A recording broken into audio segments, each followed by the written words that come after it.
Hope you guys have all been having a great Ignite. And I'm really actually humbled and surprised to see so many people in the audience today. It is a design talk, a developer conference, so yeah, and I really appreciate you guys coming out here. So my name is Atta Alain, and today I'm going to be talking to you guys about designing great app experiences. So I just wanted to give you a little bit of background about myself. I co-founded LazyWorm Apps in 2010, and we actually started the company focused on building apps for the very first generation of Windows Phone. And so you guys might be thinking, LazyWorm Apps, that's a pretty weird name, and I wouldn't disagree with you, but if it's good enough for Bill, then it's good enough for us. So our first claim to fame was delivering the very first YouTube app on Windows Phone. And it's had over 1 million downloads. It's been widely recognized in the media and promoted by Microsoft and Nokia. And we've been very fortunate to get that sort of exposure by building that app. Our second claim to fame was building the first Twitter app on Windows 8. And this was actually a really, really proud moment for us. My business partner, Mike, and I were up really late at night. Can't wait to see the Windows 8 keynote. And as we were up in the wee hours of the morning in New Zealand, we were so humbled to see our app actually up on stage right next to Steve Ballmer. As you can see there, Twitter was being promoted. So although we did see a fair bit of success with the exposure that we received from our consumer apps, unfortunately we never were really able to unlock the key of making money on the ecosystem. And I think some of you might be nodding your heads. And we actually had to pivot our business model, and we ended up actually offering our services. And so fast forwarding till to today, we primarily focus on helping other businesses really build great apps and great experiences. We've been really fortunate actually to work with some awesome brands here in New Zealand and abroad, and we're very proud to have actually been nominated for Startup of the Year and Windows App Developer of the Year at New Zealand's Microsoft Partner Awards. So anyway, enough blowing my trumpet, enough talking about myself. Let's talk about this session and what we're going to get into today.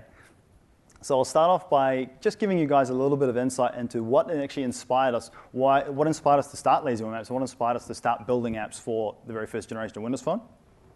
I'm then going to talk about understanding consumers, so the process that we took when we started building our apps and how we delivered it kind of a minimum viable product and iterated really fast until we started seeing success. I'll then talk about a mentorship that I received from some of the Windows Phone designers as we redesigned one of our major updates to our YouTube app. And then I'll talk about a lesson and design process that we received from actually going through Microsoft's AFT design process, which is Microsoft's process for showcasing apps. So we learned a few tips and tricks there. I'll then discuss a little bit about some of the challenges that we faced when we released Twitter for Windows 8 for the first time. And obviously Windows 8 was, I guess, the first hybrid operating system, and some of the things that we had to consider. As I suggested, we moved somewhat away from the consumer space and into the client space. And so I'll also be discussing some of the design processes that we adopted when we started working with our clients, because we can have close communication with our customers, but with clients, you actually have to get that information from them. You don't have that kind of intimate relationship with the end user. And finally, I'll talk about a topic that's kind of dear to my heart now, and it's kind of really driving what we're doing today, is this idea of the consumerization of enterprise software. And I'm going to go through a few case studies and talk about some of the work that we've been doing in the enterprise space. So why Windows Phone 7? I think there was a lot of people were asking us that question very early on. And Mike, he is huge. He loves technology. He loves buying the latest gadgets. And he actually pre-ordered the very first Windows Phone in New Zealand. And New Zealand was one of the very first one of the first countries in the world to receive the Windows Phone. So we were actually very lucky to be very early on to be able to play with it.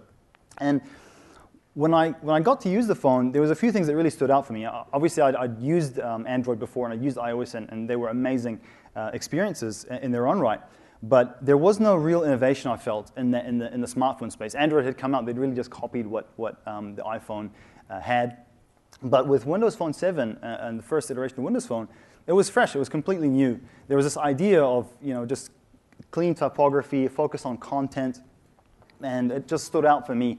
And we decided, yeah, this would be something that we should. There could be potential in this platform.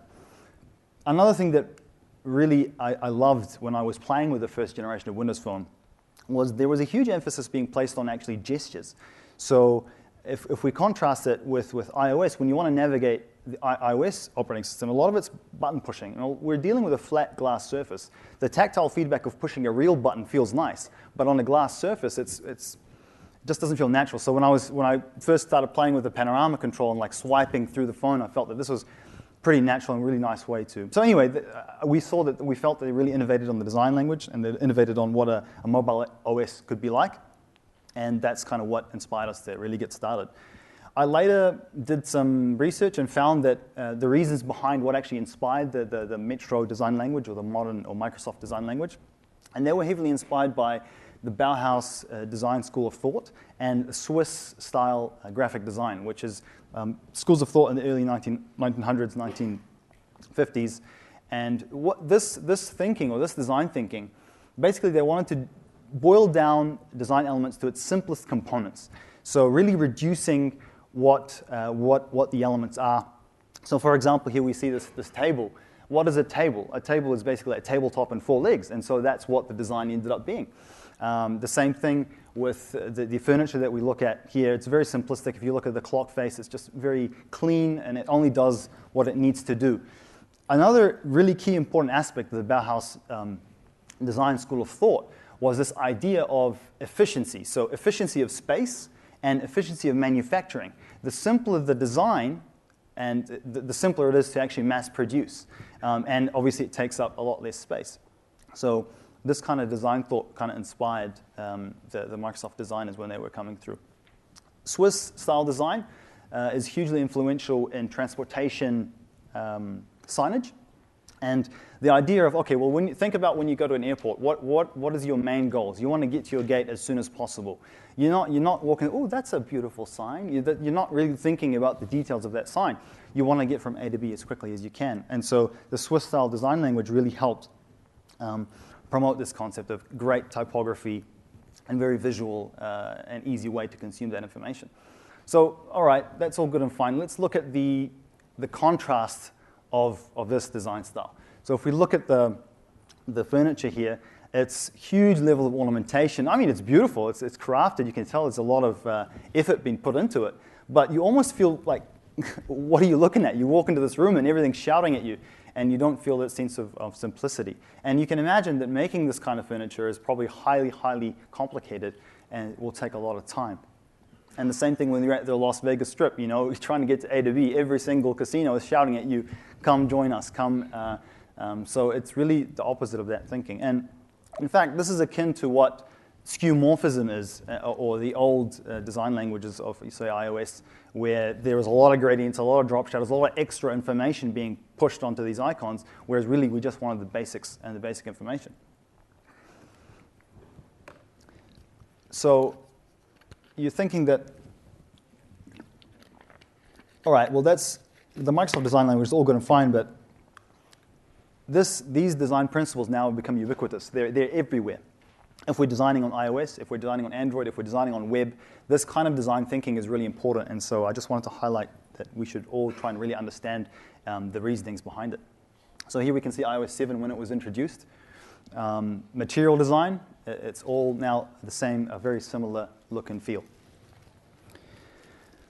Right, so moving on to understanding consumers. When we first started to think about what is the app that we're gonna build for Windows Phone, I started to play around with the phone and looked at the store. The store was pretty sparse. There wasn't much on there. And the YouTube app was actually a link to m.youtube.com. And so I thought, oh, that's great. That's a really cool entry point to actually building an app. And what we did is we did exactly that. We built a YouTube app. But the key point that I want to get across is we actually built a minimum viable product. It's just something that we can get out there quickly. It took us about 3 weeks to get onto the store.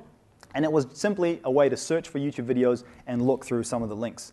By getting it out quickly, we were able to communicate with our users, and then we would iterate. Every sort of two weeks to 1 month, we would push out another update, listen to feedback, push out another update, until we started seeing real success.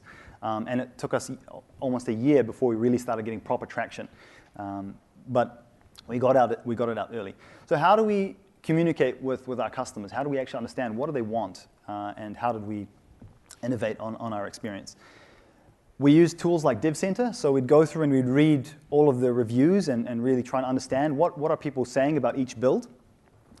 We looked at Twitter and we put out all these multiple search terms around our product, searching on our product names, searching on people talking about YouTube on Windows Phone, people talking about our competitors.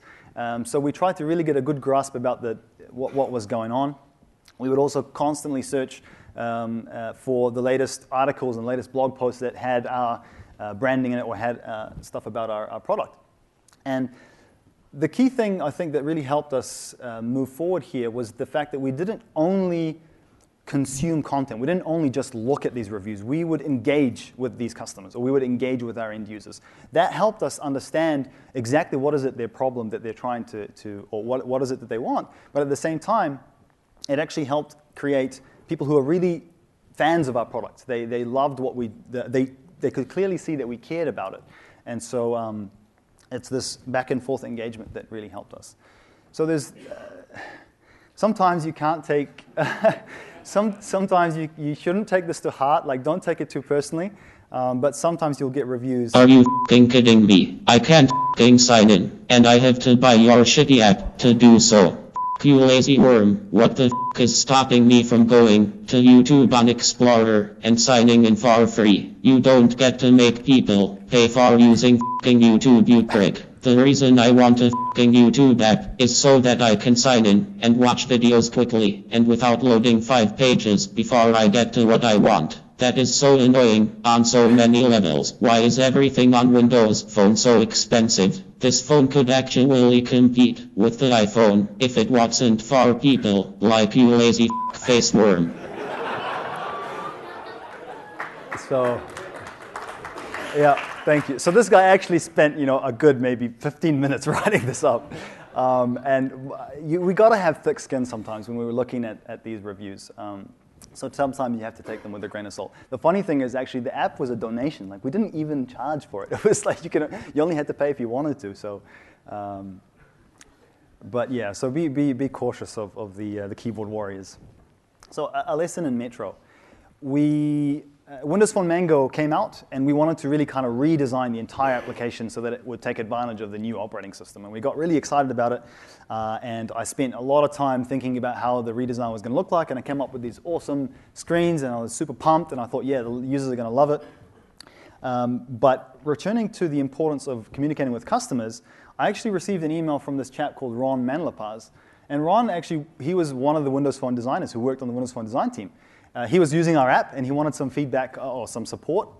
And what Mike actually cleverly ended up doing was saying, hey, Ron, we're going through a redesign. Would you like to help us? Could you potentially mentor us with our redesign? So I was like, yeah, awesome. Ron's going to see my awesome work, and it's all going to be sweet.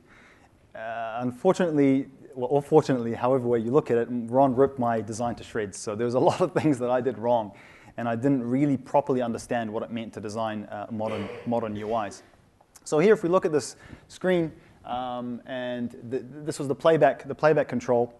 Now, there's a couple of things that he pointed out. One is there's a hierarchy here. The most important thing on the screen has to be play and pause.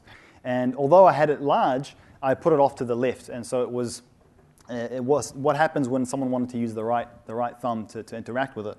But more importantly than that, I was using a mixture of design principles here, or design thoughts. One was obviously the modern design. You can the play and pause, the repeat, the expand, the HD button. They're all using this flat, simplistic style.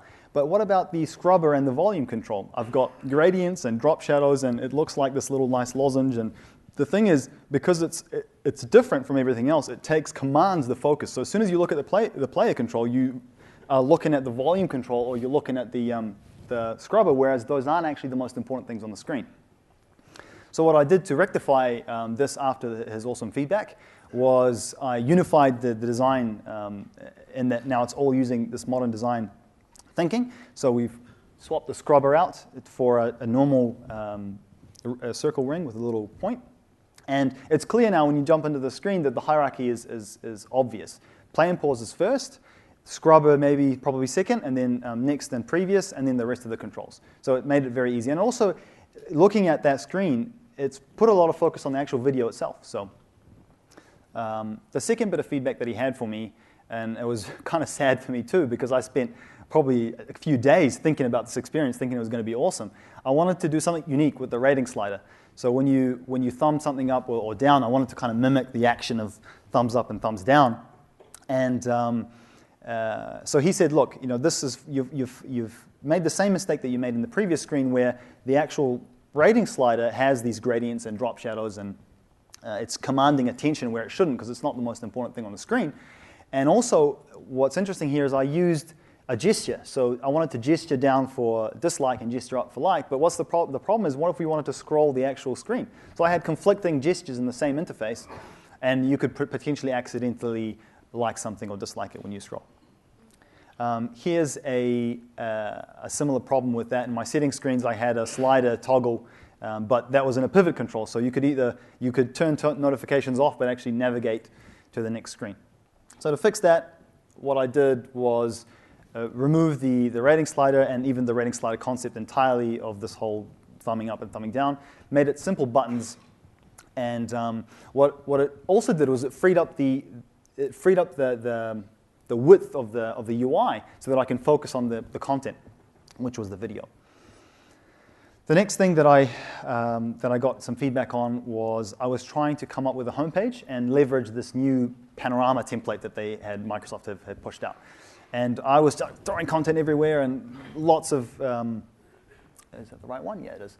So I was overloading the panorama with content, and I was kind of treating it, I was trying to make too many actions in here. And so the advice that they gave me was, the panorama you should think of a panorama control like a magazine. And when we redesigned it, we put a lot more, that is really, look, man, I'm nervous enough as it is, man. Come on. Gee. Okay. All right. Remember. What was I talking about? Okay. So panorama magazine, it has to be, we're trying to, when you're building a panorama control, you should think about a magazine. It should be suggestive, and it should be trying to tease the user to navigate. And that's kind of, if you can contrast it with the previous screen, that was being too busy, too focused, whereas this one, it's very suggestive.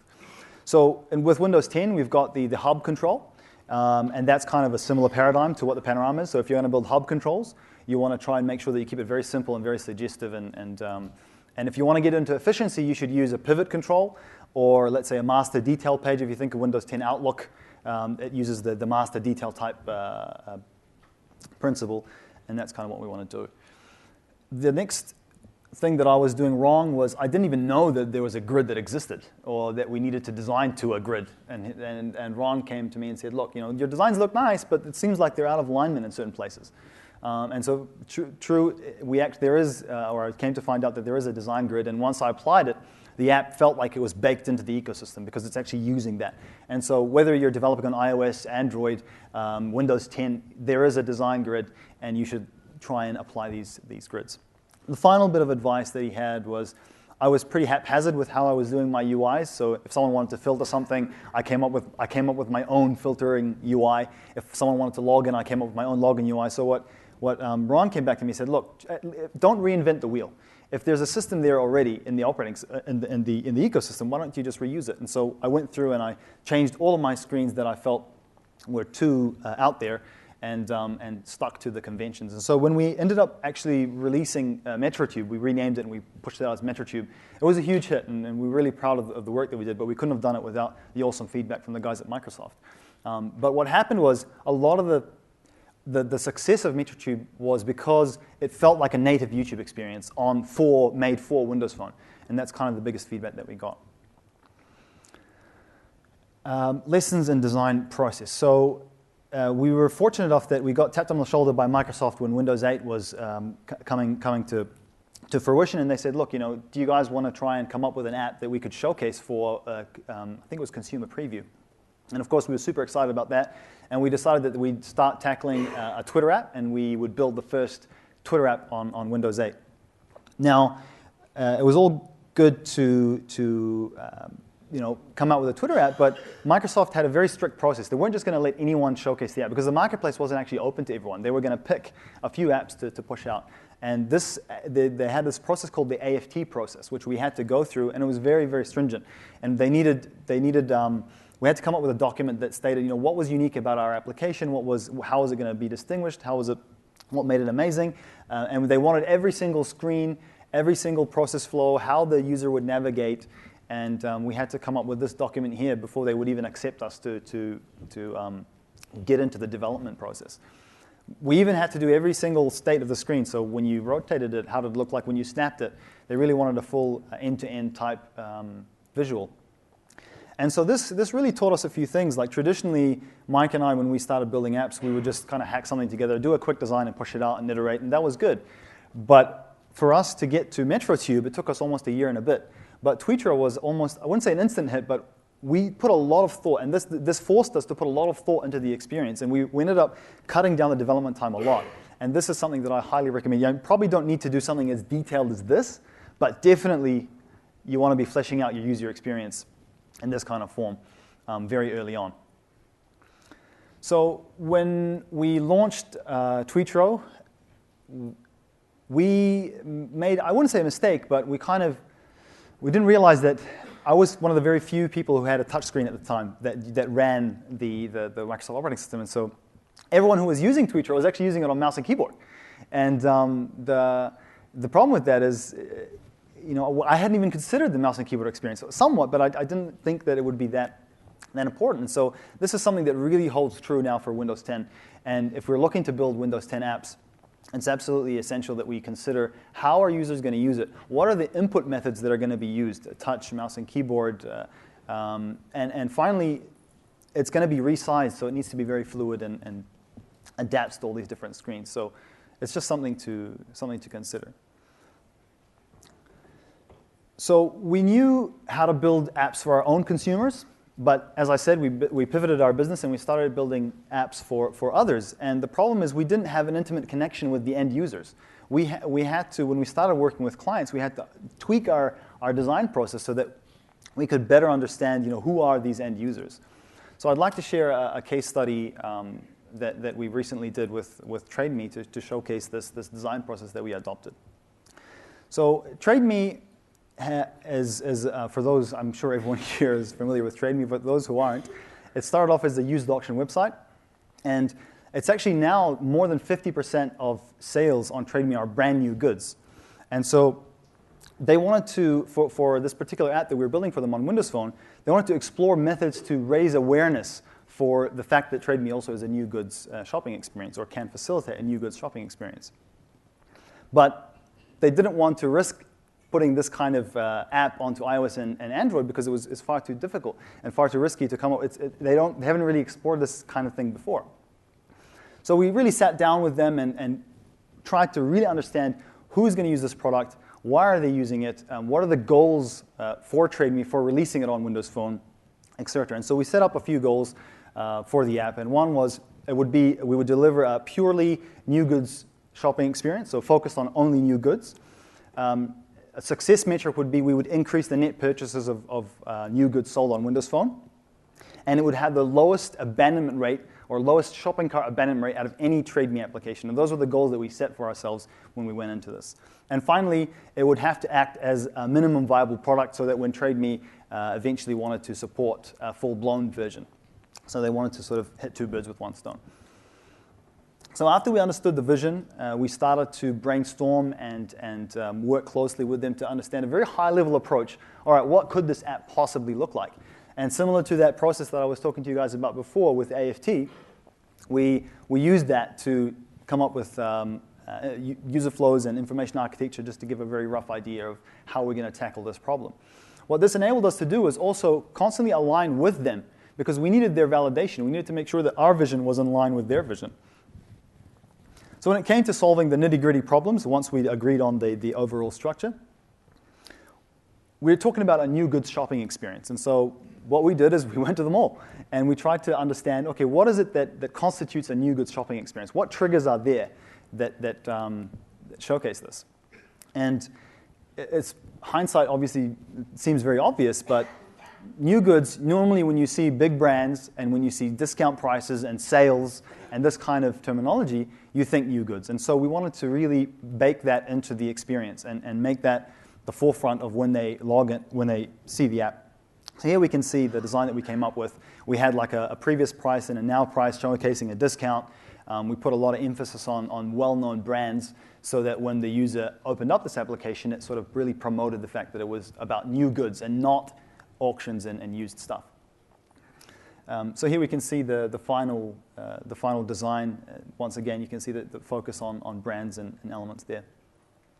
So the next challenge was a little bit tougher. How are we going to reduce the abandonment rates? How are we going to increase net purchases of new goods on Windows Phone? So that's another thing we did. We went and observed what are the shopping behavior. When you go shopping, why is it that when you actually get to the checkout, more often than not, you make that purchase? And so we're just trying to internalize these things. And the things that we thought and brainstormed and came up with is, all right, well, the shopping cart is there, or the cart that you use is always there. It's always with you. You can glance down and see it at any point in time. It's effortless to put something in and take it out at any point. You don't have to buy it at that specific moment.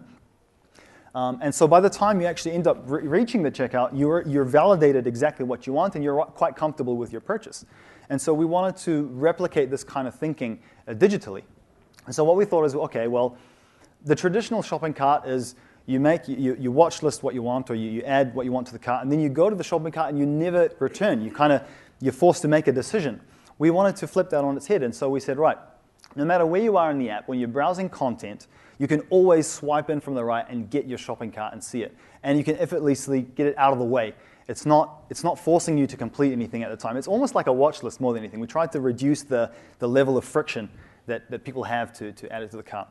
And the final point is, everything to do with adding to the cart, we had it like very low level friction, so we didn't have anything to do with buy or purchase or anything like that. So here we can see the final design. You can either click on the icon, or you can effortlessly swipe in from the right and get your shopping cart content and see how it's overlaid. So you immediately can try to just replicate that idea. So the final point we wanted to do was reduce abandonment rates. So how would we do that? One strategy that we used was the price that we showed the user was the total inclusive price. So anything that's to do with shipping, they weren't going to get any surprises when they ended up going to make their purchase. We saved credit card details, saved address details, and we had this kind of idea of one-click purchase. The final, I guess, piece of the puzzle for us was branding. Branding was really, really important. You have to consider that this was an ecosystem that didn't have a native Trade Me experience. And so we didn't want users going in expecting to see a native Trade Me experience, because if they expected they were going to get Trade Me, immediately they're going to be disappointed. So we spent a lot of time and thought into how are we going to rebrand this app so that it kind of sets the user's expectations in some way. We worked really closely with the awesome designers at Trade Me, and we came up with something that was still Trade Me-esque, but also unique to this mall concept. So to recap on the design process that I was talking about, especially when you're dealing with clients, the first step is to sit down and really try and understand what are the goals, what is the vision, who are the users of this application, and really internalize what is the problem that we're trying to solve. The second step is to have a very high-level overview of how the app is going to function, and try and work very closely with the team to get that across. And then we'd sketch out all of these different ideas and work very closely with them to validate that our design and our thinking is the same as theirs and is in line with theirs. The final, I guess, step before development is high-level, high-fidelity prototypes. So pixel-perfect designs of every single screen, exactly how, similar to the AFT process that I was talking to you before, exactly how the user is going to navigate, exactly what happens in that experience. And the final point is what we do is we make sure that from the very first sketch, from the very first iteration of design, we make sure to include developers, and we make sure that developers are there with us, actually brainstorming with us and helping us come to that final design. Because the last thing you want to do is come up with a design that they don't want to deliver or they can't deliver. And so we make sure that the development or the developers are always there. And by the time they get to this stage, they're actually quite invested. If you include them early on, they're very invested in this, and they'll really give you the extra mile to put out the experience that you're hoping for. So UX designers, we strive for delivering balanced solutions. So what do I mean by a balanced solution? And for anyone UX designers in here? Okay, awesome. Okay, so as UX designers, we strive for balanced solutions, and developers, they may have certain constraints. And so if you're purely focusing on the developer side, if you look at the bottom one here, which is if you're a development advocate, you may not actually end up achieving the user's needs or the business needs because the developer might not know or might not want to deliver this particular experience. Same thing with the business. The business might want a certain thing that clashes with the user. A good example is YouTube. And when you go on YouTube, you see an advertisement. Now, no user wants to see an advertisement on YouTube, but it's a business requirement that they do that because if they can't make money, they can't sustain their business. And so as a UX designer, you need to constantly be wrestling between the business needs and the user needs and, of course, the development constraints. And so TradeMe was actually somewhat of a case study or a good case study that highlights this because at the end of the day, users want a full-blown TradeMe experience, but TradeMe had constraints that they couldn't deliver one straight off the bat like that. And this is the current state of the reviews of the app, and I would have liked to see it higher, obviously, but I think in context of the challenge that we had, we did quite well. So if we look at, let's say, David's comment here, he says, fast, functional, well done, an original TradeMe app would be great too. So he does have that need of a TradeMe app, but he's still very happy with the experience that he received, and that's ultimately, I think, a win on our part. And I think just last thing to note was that the 1 stars are very similar to that video that we showed before. It's just people being keyboard warriors. Oh, no motors. Well, it's TradeMe Mall. It's a different type of app entirely.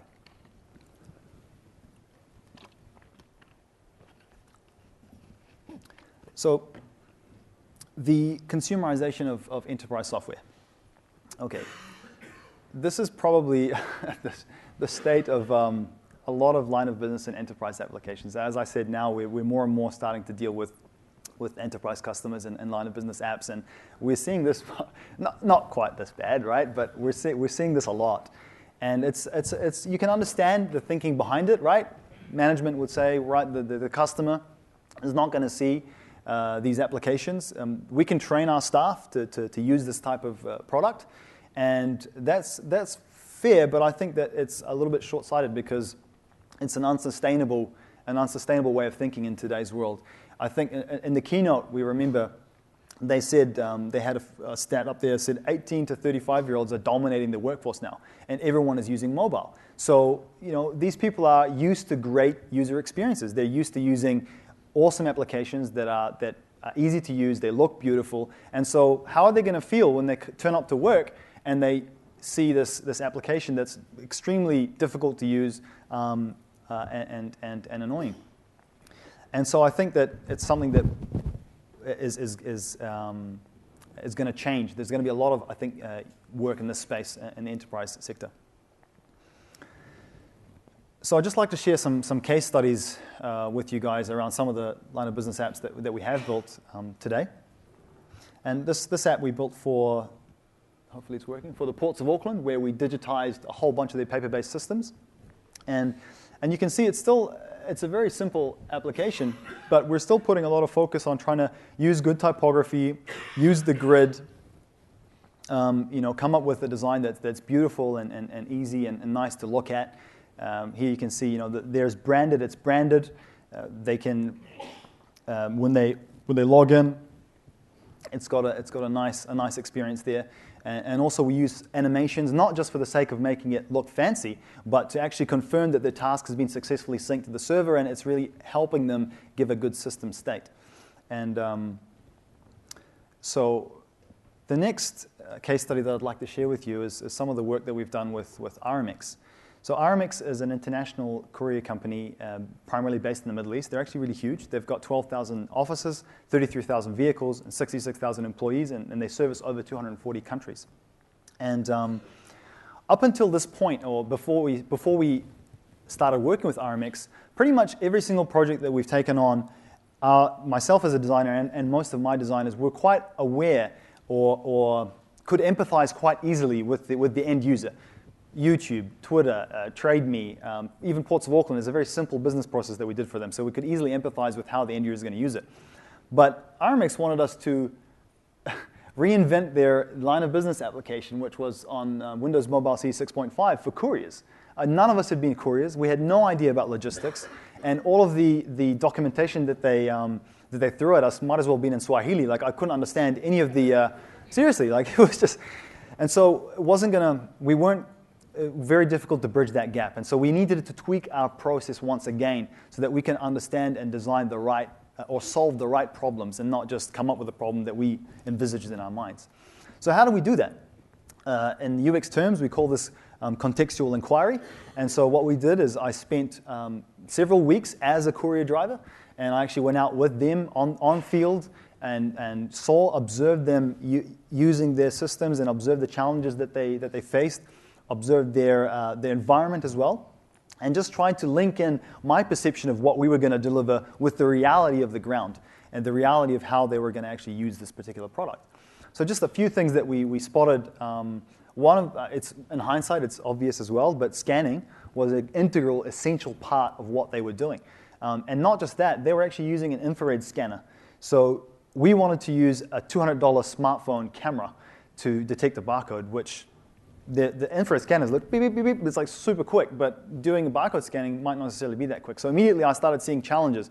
Whereas when we initially looked at the scope, I was like, yeah, that's easy. We'll just put barcode API and it'll be all good.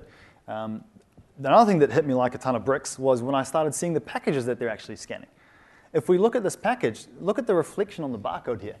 You try and do that on a camera detection. So all this idea of us just plugging in a barcode scanning API, it quickly sort of fell to pieces.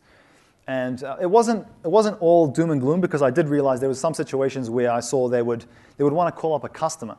And so to call up a customer, they would be driving and then they'd park up on the side and they'd scan the package, find the customer number, get their phone and try and plug in the telephone number. And sometimes they were doing it while they were driving, which I was really fearing for my life. And don't forget, we're in the Middle East here as well. So these guys are, no, I'm kidding. Yeah, so it was interesting. So my point is, we were actually going to revolutionize the way they were going to do things, because now they didn't need to scan and manually input that number. We could do a one-click call or a one-click text, or even a one-click route navigate, because we're going to use a smartphone. So what I said is, okay, well, if we're not going to win on the infrared scanning part because we had hardware limitations, at least we're going to win on the UX front and help them. The overall picture of their day is going to get better by using our application. But like I say, I couldn't have thought about these things if I hadn't actually gone on the field and did their job with them. So the main challenge was scanning, by far. And so I'm just going to go through some of the things that our thought process of how we solved it from a UX perspective. Like I said, we're very limited by hardware. There's not much we can do there. And their specification for this project was it had to be under $200. So yes, everyone thinking, oh, just put in a Bluetooth scanner. Wasn't allowed. They wanted just to rely on the phone itself. So we sketched out a bunch of different ideas around how we would, the overall picture and how we were going to re-architect this. And don't forget, like Windows Embedded Handheld, Windows CE 6.5 is a completely different operating system to Windows Windows Phone. And the input methods are completely different as well. So they were previously using a pen stylus to get their job done. Now they were going to use a touch screen. So we actually had to reinvent. We couldn't just take those UIs and shoehorn them into Windows Phone. We had to rethink the entire process. So, okay, the scanning experience, as I said, we knew that scanning was going to be a challenge, and I did some UX tricks to try and make it, if it's not going to be faster, damn it, let's make it at least feel faster. So what I did is when they jump into the deliveries section, what I observed, the fact of what they wanted to do was they wanted to scan. The first thing they wanted to do was actually scan something.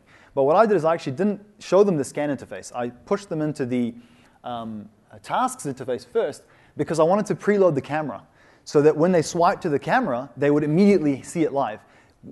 First prototypes, when we went straight to the camera, it took a few seconds to load and it just felt slow. And so this kind of rectified that feeling of being slow, although it is actually the same. There's no difference there. The next thing that we did is when I started playing around with the high fidelities or the final screen mock-ups, I was playing around with the photo in the background, and I realized, man, they're not here to take a selfie, or they're not trying to take a photo on Facebook or something like that. So why don't we just grayscale it? We can really highlight that infrared shot to make it easy for them to see where they're scanning. And B, the RMX packages are red. So imagine you want to have a red bar, it's not going to work. So we grayscaled the background and made it a little bit easier for them to just get their task done.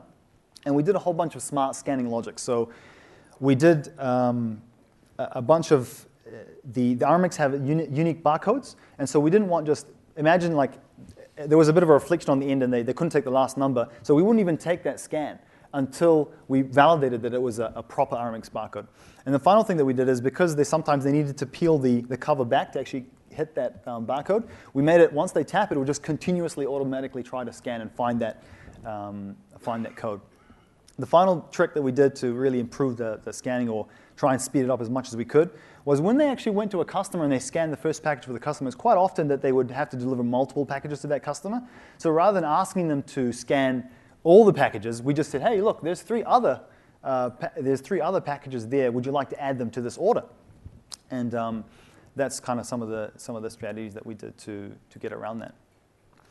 So I spent a lot of time sweating over these designs and not just in my own little world doing them, but every design, as I said, I was constantly involving the RMX team, the stakeholders, the various management, the IT departments, and of course the couriers themselves, always validating my design as I went on.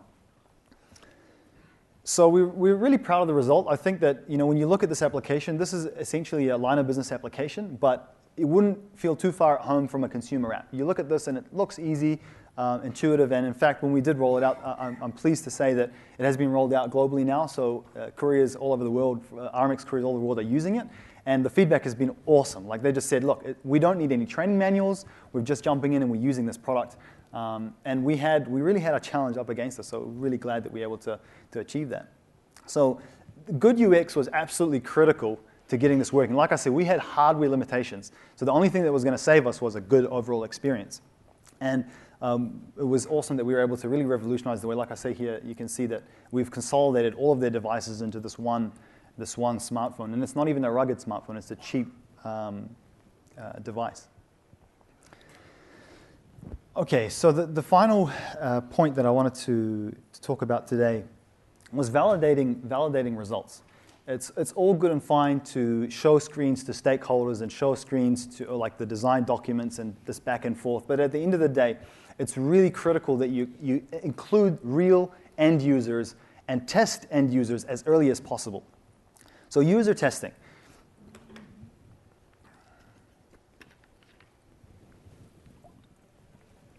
Sorry, guys, getting a really dry throat. So typically, when we think of user testing, we're thinking this kind of setup, and we're thinking management are thinking super expensive. We don't have the skills, we don't have the people, we don't have the team, cameras, and like double glass rooms, and all this kind of really complicated stuff. It doesn't have to be that way, and I encourage you have to have some form of user testing, and it could be something as simple as this. I mean, there's no excuse not for putting UIs in front of end users. This is a great example. Cut out a whole bunch of cards. Once you finish the high fidelity process, cut out a whole bunch of cards and just ask open-ended questions of how do you get a specific task done, and just swap cards out. Click this button. Sorry, give it. It's just kindergarten stuff, right? Like we don't have to spend a lot of money, and this is going to hugely help support and validate the solutions that we're coming up with. And okay, if the kindergarten stuff is a little bit too low-key or too low-tech for you guys, you can also do various mock-ups. And so this is something that we're currently working with RMX to port that to Android, and we wanted to validate that the Android design was going to be intuitively understood by the users. And so we just put together, using Visio and wireframing tools, this basic mock-up. There's no code here. We use Balsamiq and Visio to come up with this quick sketch of how it could look like. And this is actually one of the users clicking through and looking at the experience. And not a single line of code was written, and I could validate that, did they understand this design? Are they comfortable with this design? And so really there's no excuse not to test your ideas. So it's Friday, it's almost the end of TechEd, so let's just recap what we talked about today. So we talked about modern UI design principles and the importance of modern UI design principles, and now the fact that it's a ubiquitous thing. If you're building on iOS, on the web, Android, Windows 10, we need to understand these design principles. the benefits of coming up with a minimum viable product, and listening to feedback and iterating rapidly to find success. We talked about Windows 10 and the challenges of building a hybrid app and having to think about all the different screens and all the different experiences that your apps are being used. And we talked about design process and how, when you aren't intimately involved with the end user, how do you get information from a client, what design process works there. And we discussed the consumerization of enterprise software, something that I'm very passionate about. And then finally, we discussed solving unfamiliar problems that we have no idea about. What kind of processes can we do? And we used something like contextual inquiry to really go there and understand their needs. And finally, we finished off with validating results with user testing. User testing does not have to be expensive. It does not have to be difficult. Don't put barriers to actually getting your designs out in front of users as quickly as possible. So thank you so much for putting up with my session. I hope you enjoyed it. And here's some related content. Today is obviously Friday, so a lot of it's already finished. And there's don't forget to complete your session. If you liked it, rate it. If you didn't like it as well, I'd also like to hear, because I'm always looking to improve. And yeah, thank you so much. Thank you so much for coming.